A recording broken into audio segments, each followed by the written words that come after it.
Well, hello, folks out there in YouTube land. Got a very interesting show set up for you today. Yep, Road to Redemption. And the Vols in Alabama, we need a comeback week. I wanted to bring somebody on the channel that can appreciate what us Vols fans have been going through this week. And then depression set in.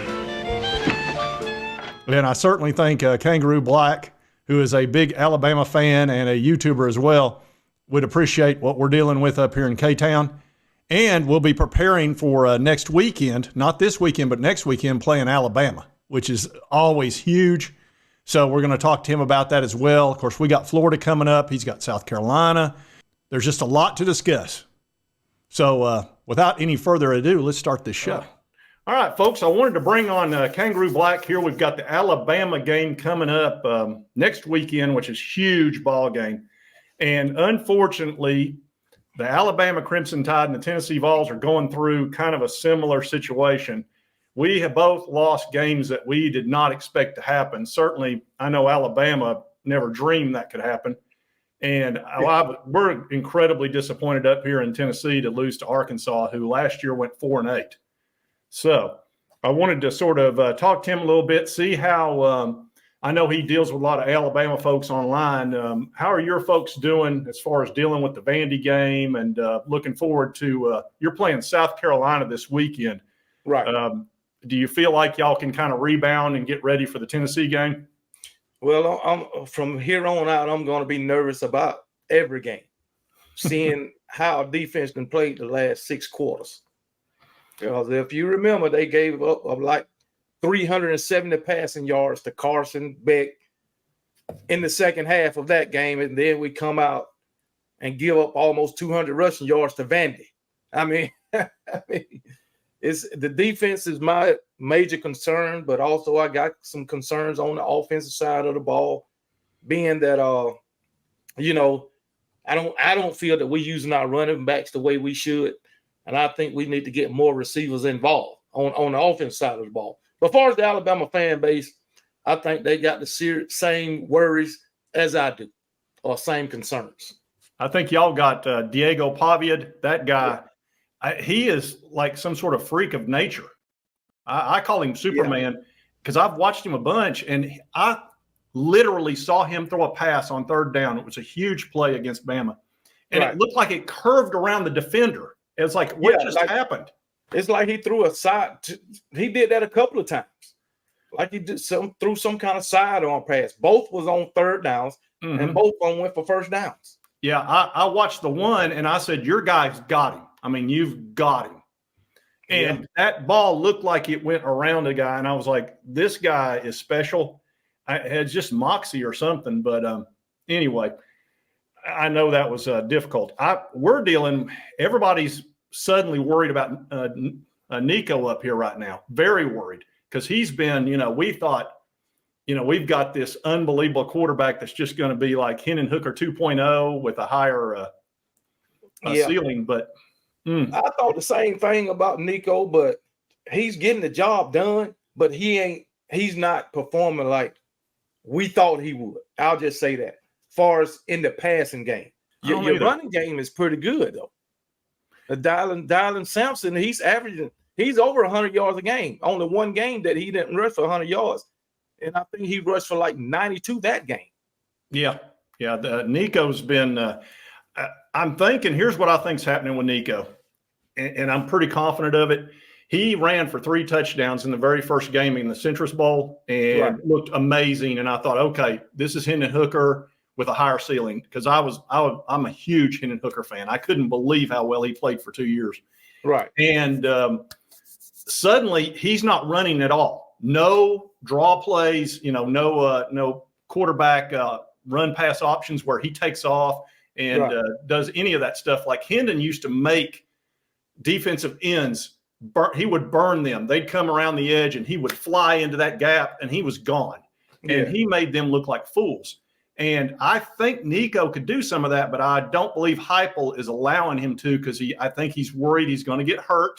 Yeah. And he's a freshman and he's trying to protect him. I've really noticed that a lot, because you don't go from running 3 rushing touchdowns in a bowl game, and he looked like a natural runner, and then suddenly you're not running any. just boom. And Iowa's a good defense. They were a top 10 defense.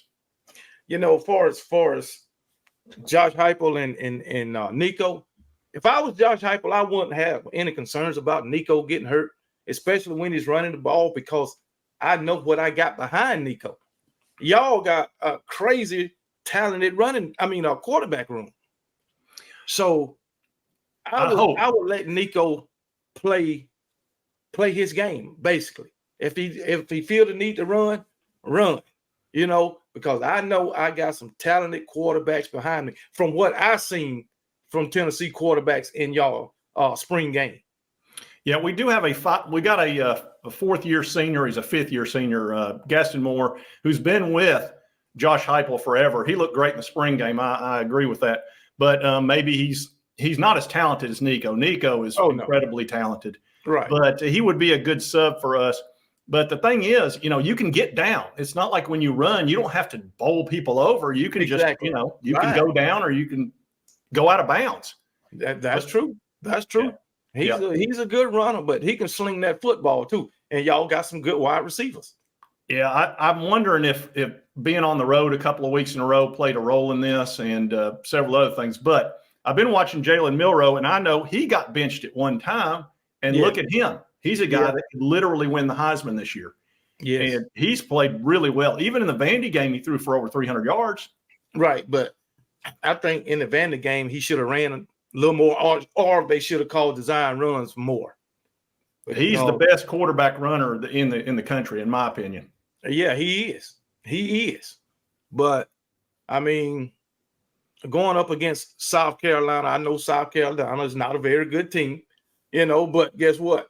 Vandy wasn't a very good team either. Even though they better than what they have been in the past few years, they not a great team that should be competing with Alabama, especially not dominating Alabama. Yeah, you'll be playing at, looks like noon. I believe, is that at South Carolina? Okay, no, what you're going to be in Tuscaloosa at 11. Oh, it is at Tuscaloosa. Okay, yeah, it's in Tuscaloosa. Okay, they've got a great defense. It's really good. Their offense is. They've got this guy, Lenora Sellers, who is super talented. Yeah. And I know you've watched him. And he's not ready this year. He needed another year of seasoning. He's a guy that could be really good. He runs great, and he's got a nice arm, but his fundamentals aren't there yet. He's been banged up this season too. Yep. So then they got the guy from Auburn. I forget his name. Oh, Robbie Ashford. Yeah, Robbie Ashford. He's a great runner too. Mm-hmm. It's just that their passing ability is not that great. They only got 5 of passing touchdowns this season. Yeah, they're all defense. I didn't even expect the defense to be as good as it is. It's really good. But with y'all have got the running quarterback, which is that is the great eliminator of problems. Yeah. And hey, long as we can use Milroe's legs, we'll be all right. Yeah. But then again, in my opinion, I think we need to use the running backs more and just have Milroe as an extension of the running game, because Milroe, he's got like 20 more carries than our leading running back. Yeah. Which I don't like that. I know some of those are scrambles, but majority of is called quarterback runs or designed quarterback runs. Yeah. And I know right now y'all are dealing with some question marks of you've got the brand new coach who I think is a very good hire. I was a little bit frustrated that you got him. I was like, dang it. Because he's a winner. He's won everywhere he's been. The only question I had was the defense with Alabama, because you had Nick Saban, who's the greatest defensive secondary coach that ever was and best head coach ever. Unfortunately, I hate to admit that, but it's so true. But I was concerned about your defense, and that seems to be a bit of a problem. But, God, you got so much talent back there. There's so much talent. We got the talent, but I don't think we have the right defensive coordinator. Or maybe he's just running the wrong scheme, the 4-2-5. Maybe it's just the wrong scheme, because we're getting beat on the back end. It's just that we done played opponents with quarterbacks that's not that good, and overthrow these guys. Let's say South Florida, South Florida could have beat the defensive back 45 times. The quarterback just overthrew him. Same thing with Wisconsin. And even in the first half, Carson Beck missed a couple of throws with Georgia. But in the second half, you seen what was going on. Yeah. That Carson Beck surprised me in the second half. I was really concerned about the SEC that first quarter or two against Georgia. I was like, oh, my dear Lord. Is this Kalen DeBoer has got the best talent in the world, and all of a sudden he's going to be unbeatable? It's another Nick Saban 2.0. But it does seem like the defense is problematic down there for sure, which is really weird because for 15 years, Alabama's just been known for their great defense and their tenacity, that mental toughness that was brought by Nick Saban. And DeBoer, we'll see. I mean, he's won everywhere he's been. Yeah, he's won everywhere he's been. And so I say, maybe us Alabama fans overreacting. But I can't give up on DeBoer because I know he done won everywhere he done been. Yeah. So I got to give him at least a year or two before I say, hey, he ain't the guy. Well, it was the best hire possible given the circumstances because you weren't going to get the guy you wanted from Texas and you weren't going to get Kirby Smart. So the next best. He wasn't getting either one of those. Yeah. It'd be crazy for them to leave. So that you got DeBoer, who in my opinion was the obvious choice. And I know some people wanted you to get Lane, but Lane brings all his crap. No, not Lane. Yeah. He's just Lane. Alabama doesn't need that. He have the discipline to be a head coach at Alabama. Yeah. I think he wanted to be. Let me assure you, he would have left. I'm sure he wanted like that. He'd have left in a millisecond to be Alabama's head coach. Hell yeah. I'm really looking forward to the game. Here's the thing. We are on the road to redemption. Yeah. which may be the name of my thumbnail on this. I was going to put Misery Loves Company, but I think we're far enough away from the loss now that we're in redemption mindset. Yeah. So now, I think both teams need to get right. And then, unfortunately, we don't have a 7 o'clock game for ours. It's 3:30 because we got kicked back from 7. Right. Because Georgia and Texas, and because we both lost. Yes. So, I thought you were going to be number 1 and we'd be number 3. Yeah, that would have been great. But I tell you what, if both teams win this weekend, it's still going to be a lot of trash talk coming into this game. But no doubt. But you know what? For y'all, Alabama losing too much like one shed on y'all losing. So it's something. It really is. And I was going to make fun of Alabama losing. I know you. I couldn't. I just couldn't do it.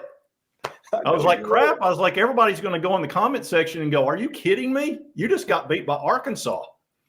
So Arkansas got a pretty good defense, man. Yeah. They may be better than we think. They could have been 5-0 going into that. They've been on everybody's rear end on that stuff. Arkansas and Kentucky, I think they got some pretty good defenses. Yeah. Kentucky. Do y'all play Kentucky this year? Oh, yeah. At Neyland.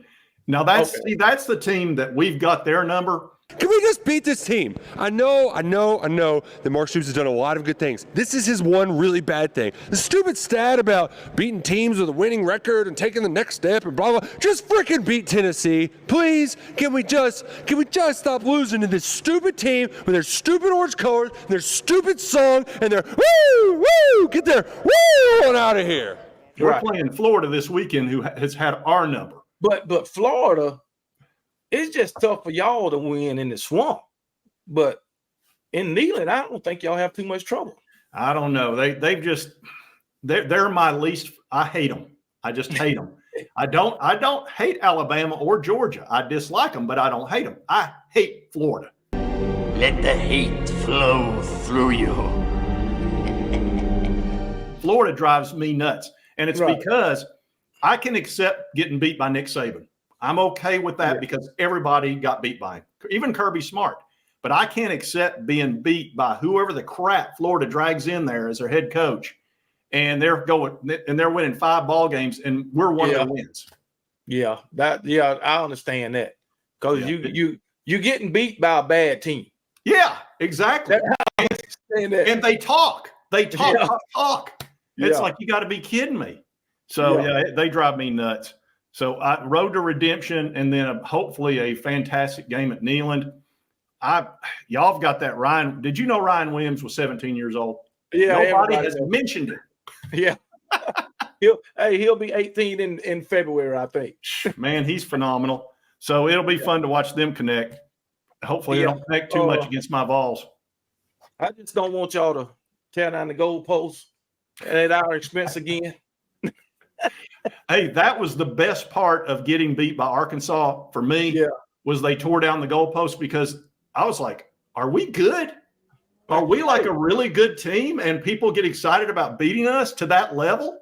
Hey, y'all done reached that level now. Hey, guess what? Vandy tore down the goalpost. Oh, yeah. Well, hey, Vandy deserved that. Yeah. I mean, good Lord. They've not had anything to cheer for in 30 years. Yeah.